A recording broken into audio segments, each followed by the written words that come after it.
but I think the important part of this is to think about the practical effect of how our federalist system has conspired against young people in this country over decades. And it has resulted, the polite way of saying it, I guess, is the way Dr. Smith-Clayton has said, college attainment is increasingly becoming less equal, was your testimony. Another way of saying that is that our system of higher education, and I would say combined with our system of K-12 education, is conspiring to compound income inequality in this country rather than relieve income inequality in this country. And it is certainly true. The evidence is absolutely clear.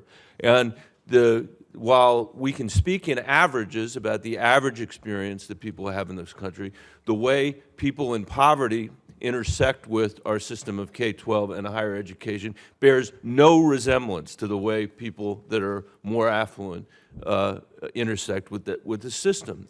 And I think it's very important for people to understand that on this committee and in this Senate.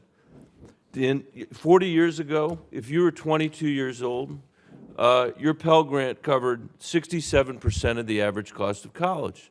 Today, it covers 27% of the average cost of college. Interestingly enough, the average age of the United States Senate is 62 years old.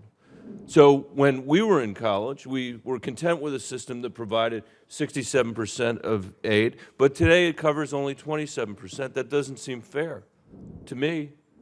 And I know the reasons why, but we have to figure out as a country, working with states and local governments, how we're actually going to provide a deal that's different than the one people are getting today and looks more like the one people had when we had a rising middle class in this country. Otherwise, we're not going to have a rising middle class in this country.